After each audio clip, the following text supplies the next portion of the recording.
Hello everyone, how are you? Myself doctor M S Khan. कैसे हैं आप सब? मैं बात कर रहा हूँ फिज़िक्स सब्जेक्ट को लेकर और आप अपने ड्रीम्स को पूरा करने के लिए फिज़िक्स मेरे साथ पढ़ रहे हैं। ये एक ऐसा सब्जेक्ट है जो आपके भविष्य को उज्जवल बनाएगा, आपके फ्यूचर्स के ड्रीम को पूरा करेगा। तो आप यहाँ पर जो चैप्टर पढ़ रहे हैं लगातार 1 वीक से, वो है वर्क पावर एनर्जी। और स्टूडेंट, वर्क पावर एनर्जी में हम लोग आखिरी पड़ाव पर पहुँचे हैं और आज बात करने वाले हैं वो है conservation of energy. Student, conservation of energy में आप और हम पहले भी पढ़े होंगे, 9th क्लास में पढ़ना था, तो वो आपने पढ़ा होगा कि टोटल एनर्जी किसी भी पॉइंट पर जो गिवन सिस्टम है, उस गिवन सिस्टम में किसी भी पॉइंट पे जब टोटल एनर्जी काउंट करेंगे तो वो हमेशा कांस्टेंट होता है, वो सेम होता है। आज उसी की बात करेंगे, उसी को रिपीट करेंगे कि जो एनर्जी है वो किसी भी पॉइंट पे कंजर्व होता है। डियर स्टूडेंट्स, आज का जो टॉपिक है वो है कंजर्वेशन ऑफ एनर्जी और इसमें हम लोग पढ़ने वाले हैं कि energy can nether be created and nor be destroyed, but form of energy can be changed. Energy का फॉर्म जो है वो चेंज कर सकता है, लेकिन जो सिस्टम में एनर्जी है वो हमेशा उतना ही रहेगा। अगर सपोज करो कि 10 जूल का एनर्जी इस पूरे सिस्टम में है, तो किसी भी पॉइंट पे लेंगे इस बॉडी का, वो यहाँ पर या यहाँ पे या यहाँ पे वो 10 जूल ही रहेगा। लेकिन अब जो फॉर्म है एनर्जी का वो हो सकता है बदल जाए। तो यहाँ पर मेनली जो हमने पढ़ा है टाइप्स एनर्जी का, वो 3 तरीके से पढ़ा है। एक काइनेटिक एनर्जी, दूसरा पोटेंशियल एनर्जी और तीसरा इंटरनल एनर्जी। अगर हम तीनों का सम करें किसी भी पॉइंट पे तो वो कांस्टेंट होता है। और जब ये कांस्टेंट होगा तो उसके लिए जो रेफरेंस फ्रेम जो यहाँ पर बनाया है, फ्रेम ऑफ रेफरेंस जिसको कह रहे हैं, वो अर्थ और ये जो ये जो इंक्लाइंड प्लेन है वो एक सिस्टम में है, यानी इनर्शियल फ्रेम में है। ये जो बॉडी मूव नहीं कर रहा है और उस बॉडी के ऊपर कोई बॉडी चल रहा हो तो वो बॉडी जो मूव नहीं कर रहा है वो इनर्शियल कहलाता है। ठीक, हम लोग अर्थ पे हैं और अर्थ पे हम लोग मूव कर रहे हैं, लेकिन अर्थ को कंसीडर कर रहे हैं कि वो रेस्ट में है, तो वो इनर्शियल फ्रेम है। उसी तरह से ये ब्लॉक नहीं, ये इंक्लाइंड जो प्लेन है ये मूव नहीं कर रहा है अर्थ के साथ। तो इनर्शियल फ्रेम में इस ब्लॉक को अगर आप देखेंगे तो ये मूव कर रहा है, ऊपर जो टॉप पर है वो नीचे की ओर आ रहा है। इसकी एनर्जी की बात हम लोग कर रहे हैं।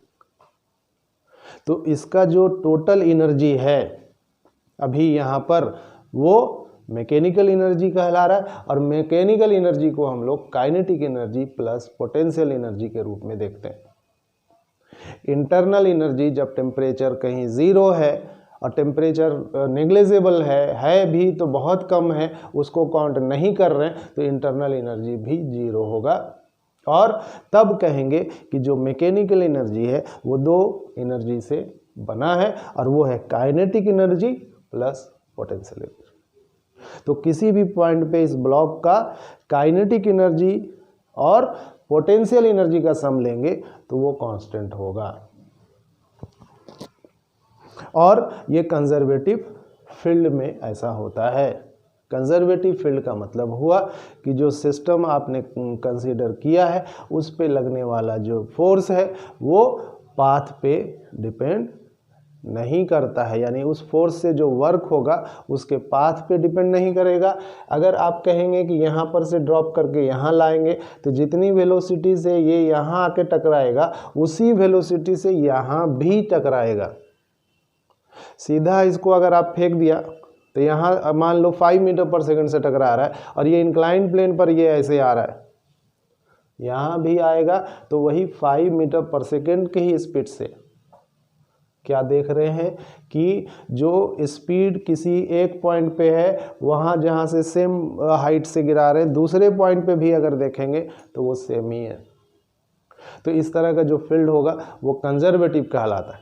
लेकिन अगर फ्रिक्शन हो जाए, यहाँ से तो ड्रॉप कर दिया आपने, सीधा 5 मीटर पर सेकंड से टकराया अर्थ पे, लेकिन जब इंक्लाइंड प्लेन की बात करेंगे और इसका सरफेस को स्मूथ नहीं कहेंगे तो फिर वहाँ फ्रिक्शन काउंट हो जाएगा। और फ्रिक्शन जब काउंट होगा तो इसके अलग अलग सरफेस के पर फ्रिक्शन का मैग्नीट्यूड अलग अलग हो सकता है। तो फ्रिक्शन जो है यहाँ पर अब फिर इस ब्लॉक को नीचे आने नहीं देगा और फिर एक वर्क उस ब्लॉक के ऊपर फ्रिक्शन से हो रहा है, या ये ब्लॉक जो है एक फोर्स फ्रिक्शन के अगेंस्ट में लगाएगा, तब जाकर ये नीचे आएगा। तो जो फोर्स यहाँ फ्रिक्शन के रूप में है वो नॉन कंजर्वेटिव होता है। तो जब ये नॉन कंजर्वेटिव फोर्स जुड़ जाएगा यहाँ पे, तो जो हम लोग कह रहे थे मैकेनिकल एनर्जी, जो काइनेटिक एनर्जी और पोटेंशियल एनर्जी का सम है, वो कंजर्व होता है किसी भी पॉइंट पे। तो अब अगर यहाँ नॉन कंजर्वेटिव फोर्सेस को काउंट कर लेंगे तो नहीं कहेंगे कि मैकेनिकल एनर्जी कांस्टेंट होगा।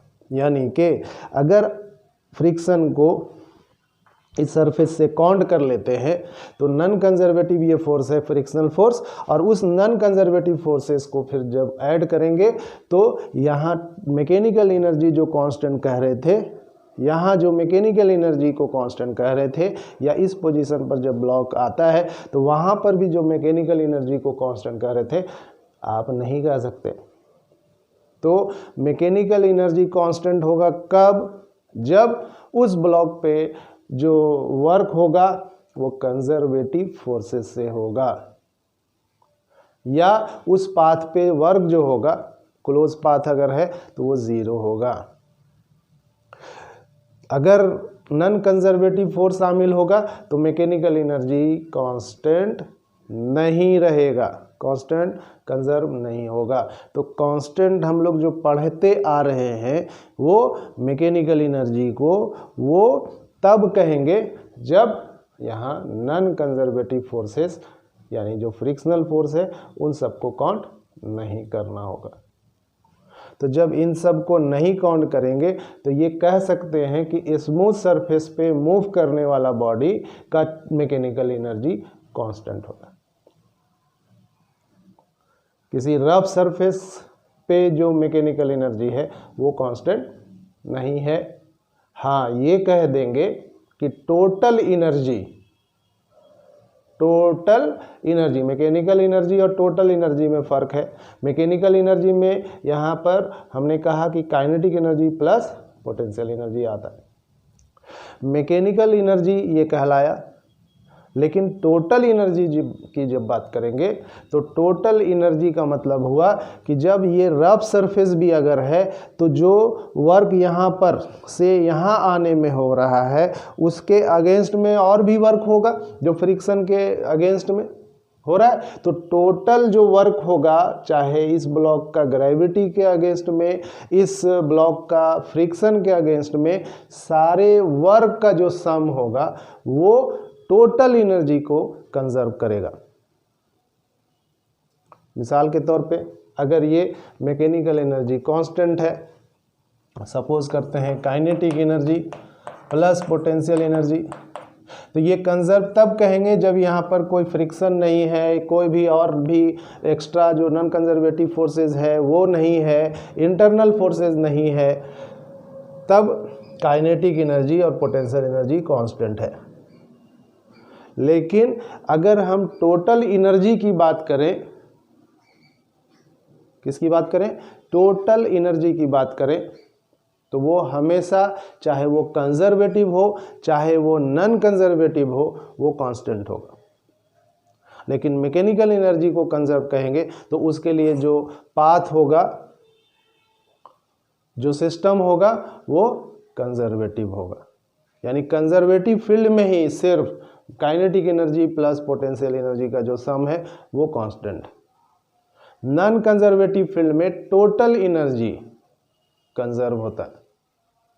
नॉन कंजर्वेटिव हो या कंजर्वेटिव हो, टोटल एनर्जी जो है वो कंजर्व होता है। और टोटल एनर्जी का मतलब ये हुआ कि काइनेटिक एनर्जी तो है, मोशन में है तो, और पोटेंशियल एनर्जी भी है इसके पोजीशन की वजह से, और जब ये नीचे आ रहा है तो फ्रिक्शन की वजह से ये हीट भी जनरेट कर रहा है।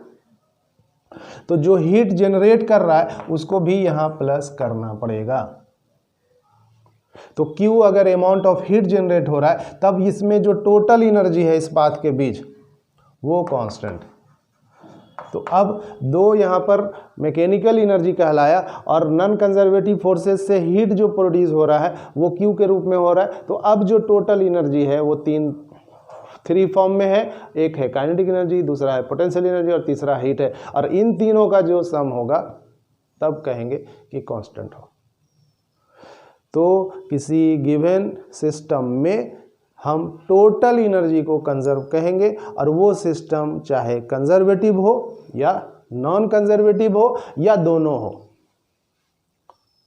लेकिन जब हम मैकेनिकल एनर्जी को कंजर्व कहेंगे तो वो सिस्टम कंजर्वेटिव फील्ड में होगा, वो फील्ड कंजर्वेटिव होगा, वो सिस्टम कंजर्वेटिव होगा। उम्मीद है आप समझ गए होंगे, और इसी को हम यहाँ पर समझाना चाहते हैं। तो कंजर्वेटिव फील्ड की बात करेंगे तो kinetic energy plus potential energy ये हमेशा कांस्टेंट होगा। अब क्या देखते हैं, थोड़ा सा समझिए। हमने दिखाया कि kinetic energy plus potential energy ये हमेशा कांस्टेंट होता है। इसको अगर समझाना है तो ये तो मैंने कहा कि टोटल एनर्जी, अभी हमने जो लिखा है वो है मैकेनिकल एनर्जी।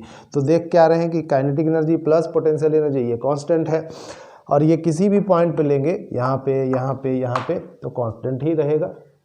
ठीक, उसके लिए जो फील्ड है वो है कंजर्वेटिव फील्ड। अब आगे देखते हैं। ध्यान देने की ज़रूरत है कि अगर हम बात कर रहे थे वर्क की, तो जो वर्क है, वर्क W से शो करें तो वो चेंज इन काइनेटिक एनर्जी के बराबर होता है। यहाँ पर काइनेटिक एनर्जी को इनिशियल मान लें जब ये नीचे आता है तो, और यहाँ पर काइनेटिक एनर्जी को फाइनल मान लें जब ये एकदम बॉटम पे आ जाता है। तो चेंज इन काइनेटिक एनर्जी जो दिख रहा है, kinetic energy final minus kinetic energy initial. Initial इसलिए क्योंकि यहाँ पर यू जो है 0 है, और फाइनल इसलिए क्योंकि यहाँ वेलोसिटी मैक्सिमम है। तो kinetic energy final minus kinetic energy initial, ये वर्क के रूप में। और इसी को हम लोग वर्क को यहाँ पर कैसे इंटीग्रेट करके भी दिखा सकते हैं, F dx।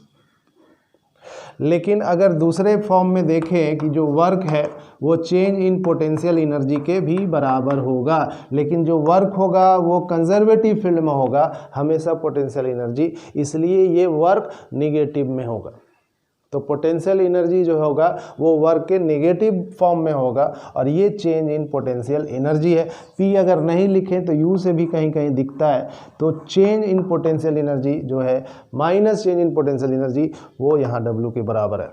यानी इसको अगर हम लोग लिखेंगे तो माइनस F dx, और ये चेंज इन पोटेंशियल एनर्जी को लिख सकते हैं। यहाँ पर जो है मैक्सिमम है इसलिए ये फाइनल ले लेते हैं चेंज इन पोटेंशियल एनर्जी, इसको हम लोग फाइनल ले रहे हैं, और ये वाला जो है आपका इनिशियल है, क्योंकि इनिशियल यहाँ 0 है और फाइनल यहाँ पर मैक्सिमम है। तो मैक्सिमम पोटेंशियल एनर्जी से मिनिमम पोटेंशियल एनर्जी को अगर घटाएं तो वो चेंज इन पोटेंशियल एनर्जी है।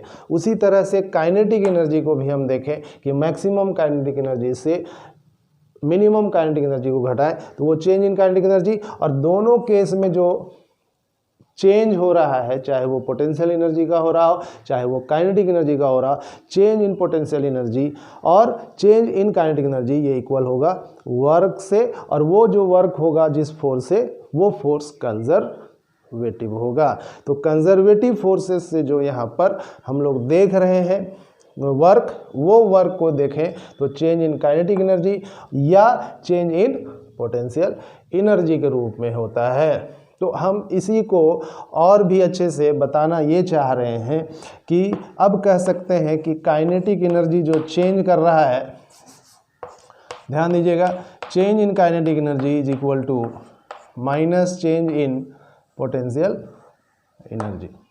Change in kinetic energy is equal to minus change in potential energy. उम्मीद है आप यहाँ पर समझ रहे होंगे। तो काइनेटिक एनर्जी को हमने क्या कहा, देख रहे हैं आप कि के फाइनल है, देखिएगा के final minus K initial equal है you final minus U initial, और ये इसके पहले माइनस में साइन दिया हुआ है। यानी change in kinetic energy is equal to negative of potential energy, change in potential energy. तो K final minus K initial बराबर minus U final minus U initial लिख सकते हैं। इसको यहाँ से अगर मिटाते हुए चलें तो आप देखेंगे क्या कि के फाइनल यानी काइनेटिक एनर्जी जो फाइनल है और ये जो पोटेंशियल एनर्जी जो है फाइनल है, उसको अगर इधर लाएंगे तो माइनस में था, ये प्लस हो जाएगा। तो K kinetic energy final plus potential energy final is equal to जो है काइनेटिक एनर्जी जो इनिशियल है प्लस पोटेंशियल एनर्जी जो इनिशियल है, उसके सम के क्या होगा, बराबर। तो कह सकते हैं कि सम ऑफ काइनेटिक एनर्जी और पोटेंशियल एनर्जी हमेशा एक सिस्टम का दूसरे सिस्टम से कंपेयर करें तो वो इक्वल होगा। तो sum of kinetic energy plus potential energy always remains constant. एक सिस्टम का यानी यहाँ पर का जो सम ऑफ टोटल काइनेटिक और पोटेंशियल एनर्जी है वो कांस्टेंट है, यानी सम ऑफ टोटल एनर्जी किसी भी पॉइंट पे अगर लें वो kinetic energy plus potential energy के रूप में आएगा, और ये हमेशा सेम होगा। सेम होने के लिए बार बार कह रहे हैं कि वो फील्ड कंजर्वेटिव होगा, जो वर्क होगा जिस फोर्स से वो फोर्स कंजर्वेटिव होगा। तो आप यही पढ़े हैं कि मैकेनिकल एनर्जी जो है वो आपका kinetic energy plus potential energy ये क्या रहता है, कांस्टेंट। अभी आप यही देख रहे थे कि जो चेंज है, आप ये भी समझ लीजिए कि change in kinetic energy plus change in potential energy, change in kinetic energy plus change in potential energy हमेशा 0 के बराबर होगा। सम की बात कर रहे हैं यहाँ पे, यानी sum of change in kinetic energy और पोटेंशियल एनर्जी वो 0 होगा। तो हम ये कह सकते हैं कि जो चेंज हो रहा है वो चेंज इन पोटेंशियल एनर्जी के बराबर।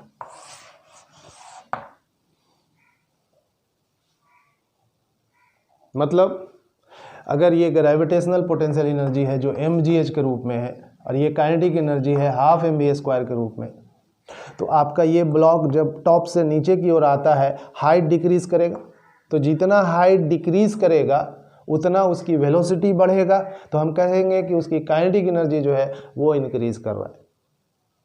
तो लॉस ऑफ पोटेंशियल एनर्जी जो होगा वो किस में चेंज कर रहा है, काइनेटिक एनर्जी में। तो जितना पोटेंशियल एनर्जी घटेगा उतना उसकी काइनेटिक एनर्जी जो है वो इंक्रीज करेगा। तो काइनेटिक एनर्जी को अगर ½ mv² कहें तो हम इस रूप में कह सकते हैं कि जो चेंज इन जो ग्रेविटेशनल पोटेंशियल एनर्जी जो mgh के रूप में है वो काइनेटिक एनर्जी में जो चेंज हो रहा है वो उसके इक्वल है, या एक और हमने यहाँ पर कहा है वो है इलास्टिक पोटेंशियल एनर्जी। यानी एक फॉर्म से दूसरे फॉर्म में एनर्जी जो है वो ट्रांसफ़र हो सकता है, लेकिन सम ऑफ टोटल जो एनर्जी है मैकेनिकल एनर्जी के रूप में जो कह रहे हैं वो हमेशा कांस्टेंट है। तो कांस्टेंट के लिए हम यहाँ पे इस तरह से दिखा सकते हैं कि अगर ये डिक्रीज़ कर रहा है तो यहाँ काइनेटिक एनर्जी क्या हो रहा है, इंक्रीज़ कर रहा है। तो डिक्रीज़ यहाँ लिख सकते हैं, ऐसा लिखे भी है यहाँ कि decreases in gravitational potential energy वो इक्वल होगा इंक्रीज इन काइनेटिक एनर्जी। यानी आप ऐसे लिख सकते हो कि mgh जो आपका डिक्रीज़ कर रहा है नीचे आने पर वो इंक्रीज़ करेगा काइनेटिक एनर्जी, और ये जितना डिक्रीज करेगा उतना ये क्या करेगा, इंक्रीज करेगा। इसी को अगर आप उल्टा ले लीजिए तो ऊपर अगर जा रहा है ये तो जैसे जैसे ऊपर जाएगा स्पीड कम होता जाएगा लेकिन हाइट बढ़ेगा। तो जैसे जैसे ऊपर जा रहा है उसकी काइनेटिक एनर्जी घट रहा है, और जितना उसकी काइनेटिक एनर्जी घट रहा है वो पोटेंशियल एनर्जी में चेंज कर रहा है। इसका मतलब पोटेंशियल एनर्जी बढ़ रहा है, और जितना बढ़ रहा है पोटेंशियल एनर्जी उतना ही रेट में काइनेटिक एनर्जी घट रहा है। तो सम जो करेंगे किसी भी पॉइंट पे वो हमेशा इक्वल होगा। क्लियर है? तो mgh इज इक्वल टू क्या हो गया, हाफ mv²। अब इसी में m को अगर कैंसिल कर दिया जाए, gh जो है यानी v अगर निकालेंगे तो v² is equal to 2gh, तो v बराबर अंडर रूट 2gh। क्या देख रहे हैं कि जब ये बॉल को यहाँ से यहाँ अगर आता है और यहाँ पर आता है तो उसकी जो वेलोसिटी होगा वो 2gh होगा। अगर ये हाइट h है तो यानी जहाँ से ब्लॉक को गिरा रहे हैं वहाँ से हाइट अगर h है तो उसके बॉटम पे आने में जो वेलोसिटी होगा उस ब्लॉक का वो v is equal to under root 2gh है। यही चीज़ आप ऐसे भी पढ़ेंगे कि ब्लॉक सीधा नीचे यहाँ गिर रहा है और हाइट h है तो यहाँ पर जो वेलोसिटी होगा वो अंडर रूट 2gh होगा। तो यहाँ और यहाँ में कोई अंतर नहीं है वेलोसिटी का, और इसीलिए हम कह रहे हैं कि यहाँ जो वेलोसिटी है वो कांस्टेंट है, और जब ये कांस्टेंट है तो वो एक सिस्टम जिसे हम लोग कंजर्वेटिव कह रहे हैं, और इसी कंजर्वेटिव में टोटल एनर्जी यानी मैकेनिकल एनर्जी जो है वो कंजर्व होता है। अब इसी में जो फिगर बनाए थे ये देख लीजिए कि ब्लॉक जो है यहाँ तक आया और इसके आगे जो है कि स्प्रिंग लगा हुआ। तो जब ये ब्लॉक यहाँ पर आएगा तो ये तो स्पीड है यहाँ पर v जो कि अंडर रूट 2gh बताए, तो इस स्पीड से इस स्प्रिंग पे टकराएगा तो स्प्रिंग को क्या करेगा, कंप्रेस करेगा, दबाएगा उसको और उधर पुश होगा। तो इसमें जो एनर्जी है पढ़ाए थे आपको, ये इलास्टिक पोटेंशियल एनर्जी है और वो हाफ के x² के बराबर है। ये स्प्रिंग क्या करेगा, इसके स्पीड को घटाएगा, और जब इसकी स्पीड घटेगा तो वो डिक्रीज करेगा उसकी काइनेटिक एनर्जी, और डिक्रीज करेगा काइनेटिक एनर्जी तो इसका पोटेंशियल एनर्जी, क्योंकि पहले वो इक्विलिब्रियम में था 0x था, लेकिन अब जब कंप्रेस हुआ तो वो x बढ़ा तो पोटेंशियल एनर्जी यहाँ इंक्रीज कर रहा है। तो कह सकते हैं कि डिक्रीज इन काइनेटिक एनर्जी जो होगा वो increase in elastic potential energy. Clear है? और डिक्रीज इन काइनेटिक एनर्जी जो है वो इस फॉर्म में है, अगर हाफ mv², तो जितना ये घटेगा उतना इंक्रीज करेगा कौन, उसका इलास्टिक पोटेंशियल एनर्जी जो स्प्रिंग को कंप्रेस करने में आ रहा है, तो हाफ के x²। हाफ से हाफ कैंसिल, अगर हम यहाँ पर x निकालें कि कितना कंप्रेस करता है तो देखेंगे कि क्या आंसर आएगा। तो mv² बाई k दिख रहा है, अगर स्क्वायर में है ये तो अब v को अगर हम यहाँ पर x के रूप में अगर फाइंड करेंगे तो m बाई k रूट में हो जाएगा और इंटू v। तो ये जो x निकल रहा है ये x under root m by k into v जो है वो बता रहा है कि वो स्प्रिंग जो ब्लॉक उसको पुश कर रहा है x, जो उसमें कंप्रेशन हो रहा है, डिस्टेंस x जो है वो दब रहा है, उसका value under root m by K into V से फाइंड आउट कर सकते हैं। तो क्या पता चल रहा है कि जो एनर्जी है मैकेनिकल एनर्जी, वो मैकेनिकल एनर्जी एक फॉर्म से दूसरे फॉर्म में चेंज कर रहा है, या कंजर्वेटिव अगर है यहाँ पे तो टोटल एनर्जी कंजर्व है, और जब टोटल एनर्जी की बात करेंगे तो यही मैकेनिकल एनर्जी के फॉर्म में होगा और वो एक फॉर्म से दूसरे फॉर्म में चेंज कर रहा है। यहाँ काइनेटिक एनर्जी से इलास्टिक पोटेंशियल एनर्जी में चेंज हो रहा है, और इससे पहले जो आपने पढ़ा था वो था ग्रेविटेशनल पोटेंशियल एनर्जी जो mgh के रूप में है। तो mgh से ये चेंज करके गया काइनेटिक एनर्जी में, काइनेटिक एनर्जी फिर चेंज करके गया इलास्टिक पोटेंशियल एनर्जी में, फिर ये इलास्टिक पोटेंशियल एनर्जी किसी और एनर्जी के फॉर्म में चेंज करेगा। तो इस तरह से एक फॉर्म जो है एनर्जी का बदल सकता है दूसरे फॉर्म में, और हम आज और कल, पहले के भी लोग और आज के भी लोग उससे फ़ायदा उठा रहे हैं। कैसे, आप यहाँ पर देखिए। अगर हम बात कर लें घर में जो इलेक्ट्रिक आयरन है, ये इलेक्ट्रिक आयरन क्या लेता है, इलेक्ट्रिक एनर्जी, और देता क्या है, हीट एनर्जी। तो इलेक्ट्रिक आयरन जो है वो कन्वर्ट कर दिया किस में, हीट एनर्जी में। तो एनर्जी जो फॉर्म है, एनर्जी इलेक्ट्रिक एनर्जी वो चेंज हो जा रहा है किस फॉर्म में, हीट एनर्जी में, या और भी दूसरे फॉर्म में चेंज हो रहा है। तो एनर्जी में एक प्रॉपर्टी ये है कि अपने फॉर्म को ये क्या कर सकता है, बदल सकता है। और जितना एनर्जी किसी सिस्टम में है, यानी जहां पर आप काउंट कर रहे हैं वहां कांस्टेंट रहता है, यानी टोटल एनर्जी है, kinetic energy, potential energy, internal energy, conservative field में ये सभी के सभी क्या रहेंगे, कांस्टेंट रहेंगे। या सारी एनर्जी का फॉर्म को अगर जोड़ दीजिए तो भी कांस्टेंट रहेगा। कहाँ, एक सिस्टम में, वो सिस्टम आइसोलेटेड होना चाहिए। तो बात समझिए कि एक इलेक्ट्रिक आयरन जो है वो क्या कर सकता है, इलेक्ट्रिक एनर्जी को हीट एनर्जी में चेंज कर सकता है। अब अगर इलेक्ट्रिक एनर्जी की बात करें, फॉर्मूला अगर देखिएगा इलेक्ट्रिक एनर्जी का, तो करंट फ्लो कर रहा है I², रेजिस्टेंस है R और टाइम T।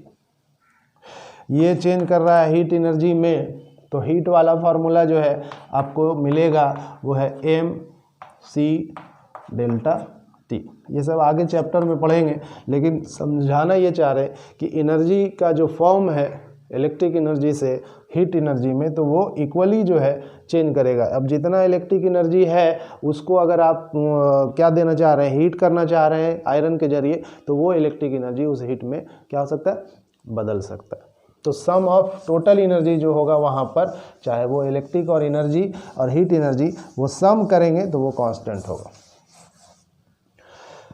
तो इस तरह से अगर हम जो अभी बनाए उसको हम दिखाएं सर्किट में कि ये रेजिस्टेंस है, यहाँ पर एक सेल लगा दिया, इसको बल्ब भी कह सकते हैं, इसका रेजिस्टेंस R है और सेल का पोटेंशियल डिफरेंस V है, अप्लाई हो रहा है, तो करंट जो है वो I फ्लो करता है। कितने टाइम के लिए, T टाइम के लिए। तो जो एनर्जी होगा यहाँ जो कंज्यूम करेगा ये बल्ब, एनर्जी तो कंज्यूम करेगा यार, तो वो इलेक्ट्रिक एनर्जी के रूप में है, और वो है I²RT।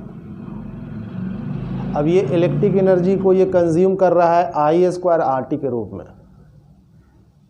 और यही जो है हीट जो है जनरेट हो रहा है, यानी रेजिस्टेंस की वजह से हीट होगा। अब ये जो हीट है, आयरन लगाइए, यहाँ पे हीटर लगाइए, जो लगाना चाहते हैं आप लगाइए। अगर हीट चाहिए तो उसके लिए आपको रेजिस्टेंस हाई रखना होगा, जितना ज़्यादा रेजिस्टेंस हाई रखेंगे उतना हीट जनरेट होता है। तो ये इलेक्ट्रिक एनर्जी है, और ये इलेक्ट्रिक एनर्जी को किस में इलेक्ट्रिक आयरन चेंज करता है, हीट एनर्जी में। तो हीट एनर्जी जो है अगर H से लिखें तो वो इक्वली ट्रांसफॉर्म हो जाएगा, और उसके लिए फार्मूला लिखे थे mc∆T। C जो है यहाँ पर वो है स्पेसिफिक हीट कैपेसिटी। C उस मटेरियल का जिसको आप यूज़ कर रहे हैं, स्पेसिफिक हीट कैपेसिटी, ये उसका मास है। जितना ज़्यादा मास उतना ज़्यादा हीट देना होगा, हीट होने के लिए लगेगा उतना टाइम लग जाएगा। और टेम्परेचर डिफरेंस है ये ∆T। पहले हो सकता है टेम्परेचर T1 हो, बाद में टेम्परेचर T2 हो गया, तो इंक्रीज़ कर रहा है ये। अब ये जब इंक्रीज़ कर रहा है तो हीट जो जनरेट होगा वो mc∆T, और जितना इलेक्ट्रिक एनर्जी इसको देंगे उतना हीट होगा वो। तो हम कह सकते हैं कि I²RT जो है वो इक्वल है किसके, mc∆T। अब यहाँ पे कितना टेम्परेचर इंक्रीज़ किया वो फाइंड कर सकते हैं, कितना करंट आप दे रहे हैं कि उसमें टेम्परेचर इतना रेज किया। जिस टाइप का क्वेश्चन होगा आप उसके इक्वेशन को यहाँ पर यूज़ कर सकते हैं। तो हम लोगों ने देखा कि इलेक्ट्रिक एनर्जी जो है वो चेंज हो सकता है किसमें, हीट एनर्जी में। और हीट होने के लिए वायर का रेजिस्टेंस क्या होना चाहिए, हाई होना चाहिए। ठीक है, तो इसीलिए यहाँ जो वायर यूज़ किया जाता है वो है नाइक्रोम का। इलेक्ट्रिक बल्ब में जो यूज़ किया जाता था पहले वाला, जो पीला वाला बल्ब है, टंगस्टन का। इन सब का जो है रेजिस्टेंस क्या होता है, हाई होता है, और जब हाई होगा तो हीट वहाँ पर अधिक जो है वो जनरेट करता है। ठीक है स्टूडेंट, और भी अगर देखें इस क्वेश्चंस को, अगर देखा जाए कि और एग्जाम्पल पे चले, माइक्रोफोन क्या काम है इसका, माइक्रोफोन क्या करता है, साउंड एनर्जी को कन्वर्ट करता है इलेक्ट्रिक एनर्जी।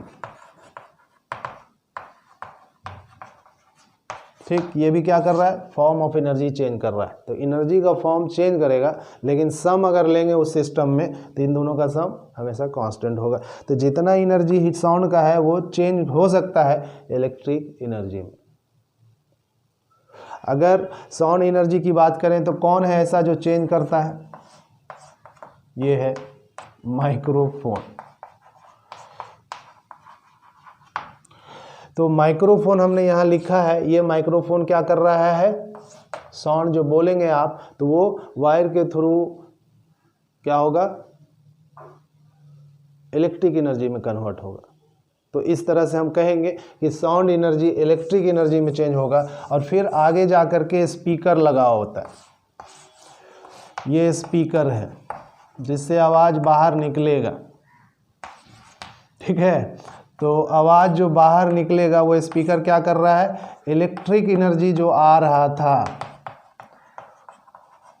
उसको बदल दे रहा है ये साउंड एनर्जी। तो माइक्रोफोन में आपने हेलो कहा, तो ये हेलो जो साउंड है वो साउंड माइक्रोफोन कन्वर्ट कर रहा है किस में, इलेक्ट्रिक एनर्जी में, वायर के थ्रू इलेक्ट्रिक एनर्जी में बदल रहा है। और फिर ये जो स्पीकर है, ये स्पीकर क्या कर रहा है, इस वायर को जोड़ देते हैं तो ये इलेक्ट्रिक एनर्जी को ये फिर किस में बदल देता है, साउंड एनर्जी में। ठीक है, तो इस तरह से एनर्जी जो है वो क्या होता है, चेंज होता है। अलग अलग डिवाइसेस यूज़ करके हम लोग चेंज कर सकते हैं। अब आप बात कर लीजिएगा हीट इंजन का। तो जो भी ट्रेन पहले चलती थी या अभी भी चल रहा है, ये हीट इंजन क्या करता है, हीट एनर्जी को चेंज कर रहा है किसमें, मैकेनिकल एनर्जी में। किसमें चेंज कर रहा है, मैकेनिकल एनर्जी में। तो heat energy can be change into mechanical energy by the heat engine. तो हीट इंजन में आप सभी के सभी ले सकते हैं। जो आपका इंजन है डीजल इंजन, पेट्रोल इंजन, अब बताओ कि कौन सा डीजल से चलता है, कौन पेट्रोल से चलता है, वो सभी इंजन जो है वो हीट इंजन होगा। और उसका काम क्या है, हीट एनर्जी को मैकेनिकल एनर्जी में चेंज करना। मैकेनिकल एनर्जी का मतलब हुआ कि उसकी काइनेटिक और पोटेंशियल एनर्जी में ये हीट इंजन जो है वो चेंज कर रहा है। बहुत सारा एग्जाम्पल है, डिफरेंट फॉर्म ऑफ एनर्जी को चेंज कर रहा है। आज हम लोग देख रहे हैं कि सोलर एनर्जी को, सोलर सेल जो है वो क्या करता है, तो सोलर एनर्जी को, यानी सोलर एनर्जी का मतलब सन का जो लाइट है, लाइट एनर्जी को ये इलेक्ट्रिक एनर्जी में बदलता है। ठीक है, आपका जो जनरेटर है, ये जनरेटर काम क्या कर रहा है, तो मैकेनिकल एनर्जी से, मैकेनिकल एनर्जी को घुमा दीजिएगा आप उसको, तो उससे इलेक्ट्रिक एनर्जी मिलने लगेगा। जनरेटर से यही ना होता है कि इलेक्ट्रिक एनर्जी यूज़ करते हैं आप, तो इलेक्ट्रिक एनर्जी कहाँ से कन्वर्ट होके आ रहा है, मैकेनिकल एनर्जी। यानी उसकी जो व्हील है जितना ज़्यादा घूमेगा, डायनमो भी इसको हम कह सकते हैं, तो वो चेंज करता है मैकेनिकल एनर्जी को इलेक्ट्रिक एनर्जी में। घर में बहुत सारे मोटर लगे हैं, चाहे वो वाटर पंप के लिए मोटर लगा हो, चाहे आपके वॉशिंग मशीन है, चाहे वो फ्रिज हो, हर जगह पे, या फ़ैन हो, वहाँ इलेक्ट्रिक मोटर लगा होता है। ये इलेक्ट्रिक मोटर क्या करता है, आपके इलेक्ट्रिक एनर्जी को, इलेक्ट्रिक मोटर की बात कर रहे हैं, तो ये इलेक्ट्रिक एनर्जी को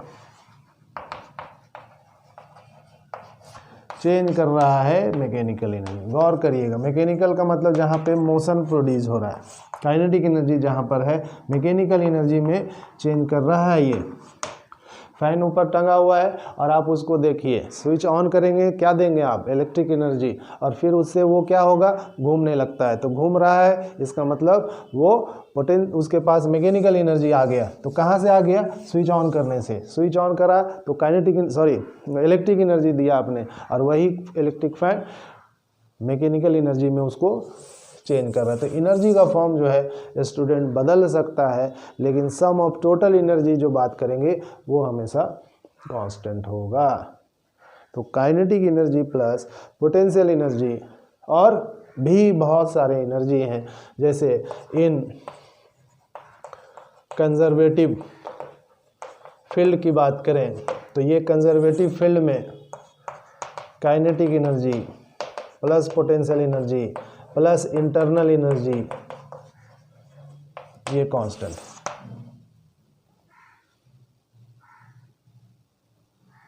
ठीक है, इंटरनल एनर्जी की बात करें अगर, तो ये energy it is due to किसकी वजह से, हीट की वजह से या टेम्परेचर की वजह से। तो टेम्परेचर जहाँ नहीं है, हीट जहाँ पर नहीं हो रहा है, वहाँ पर इंटरनल एनर्जी ज़ीरो है। कब, जब टेम्परेचर ज़ीरो है या चेंज इन टेम्परेचर ज़ीरो है, तो इंटरनल एनर्जी जो है वो यहाँ पर ज़ीरो हो जा रहा है। तो हम कह सकते हैं कि जो अब जो एनर्जी है वो है kinetic energy plus potential energy, और वो यहाँ पर कांस्टेंट।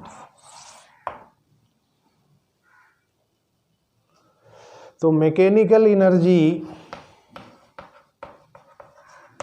ये यहाँ पर kinetic energy plus potential energy को कह रहे हैं, और उसका जो सम होगा वो कांस्टेंट होगा। टोटल एनर्जी जो यहाँ पर अब हम लोग कहेंगे, तो टोटल एनर्जी में आप अभी इस फिगर को ही समझिए। तो यहाँ पर एक ब्लॉक टॉप से नीचे की ओर आ रहा है, बना तो दिया ही है, नीचे आ रहा है, यहाँ पर आया ही है, और यहाँ पे फ्रिक्शन है, और फ्रिक्शन की वजह से हीट जो है वो क्यू हो रहा है। तो इसके पास जो अभी यहाँ पर है टोटल एनर्जी वो है पोटेंशियल एनर्जी। कुछ यहाँ पर अगर आ जाता है तो दोनों होगा, काइनेटिक पोटेंशियल दोनों होगा। तो potential energy plus kinetic energy यहाँ पे दोनों होगा, और फ्रिक्शन की वजह से भी आपको क्या करना पड़ेगा, वर्क करना पड़ेगा। तो वो एनर्जी जो है हीट के रूप में यहाँ पे सपोज करो प्रोड्यूस हो रहा है। तो टोटल एनर्जी अब जो होगा वो potential energy plus kinetic energy plus जो हीट क्यू है वो यहाँ पर कांस्टेंट होगा। इसको कांस्टेंट होने के लिए जो फील्ड होगा वो कंजर्वेटिव या नॉन कंजर्वेटिव दोनों हो सकता है। तो दोनों के केस में ये टोटल एनर्जी कंजर्व होगा, लेकिन अगर मैकेनिकल एनर्जी की बात करें तो वो potential energy plus kinetic energy का जो सम है वो कंजर्व होगा। चलिए, आज का लेक्चर्स मेरे ख्याल से समझ गए होंगे। तो टोटल एनर्जी जो है किसी भी पॉइंट पे हमेशा कंजर्व होता है। स्टूडेंट, हम लोग फिर मिलते हैं अगले वीडियो में। वर्क पावर एनर्जी को यहाँ पर हम जो है आपको बहुत सारे टॉपिक जो इसके हैं डिस्कस किया है, और आप इस टॉपिक को पढ़ेंगे, रिवाइज करेंगे, बार बार वीडियोस को देखेंगे। इससे होगा क्या कि आप कंसेप्ट को समझ पाएंगे, और जब समझ पाएंगे तो न्यूमेरिकल्स जो है वो आप आसानी से बना सकते हैं। अगर हम यहाँ पर कंजर्वेशन ऑफ एनर्जी से ही सवाल दें तो ज़रा सा एक बार इस फिगर को देख लीजिए।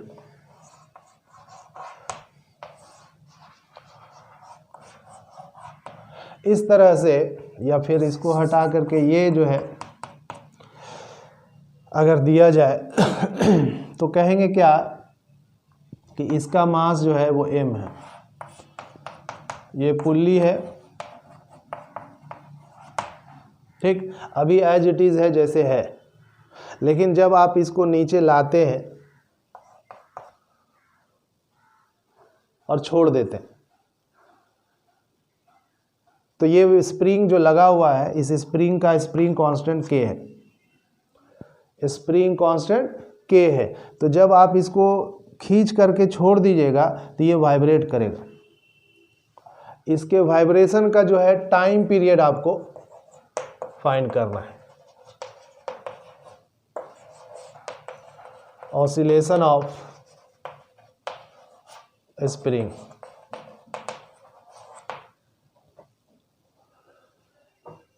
तो इस सवाल को आप दिए जाते हैं आपके लिए, टाइम पीरियड ऑसिलेशन का स्प्रिंग का जो है वो फाइंड करना है, जहाँ पर स्प्रिंग कांस्टेंट K है, एक ब्लॉक है जिसका मास m है, आप इसको खींचे और फिर छोड़ दिया।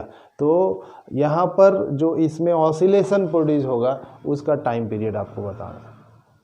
आप यूट्यूब चैनल पे आप इसके आंसर भेज सकते हैं, और आपको ये वीडियो पसंद आया तो आप लाइक, और यूट्यूब चैनल जो सब्सक्राइब नहीं किए होंगे तो सब्सक्राइब करेंगे, ताकि अगले जो चैप्टर हैं उस पर हम लोग जो है लेकर आएँ, और वो चैप्टर्स पे फिर हम लोग इसी तरह से पढ़ते रहेंगे।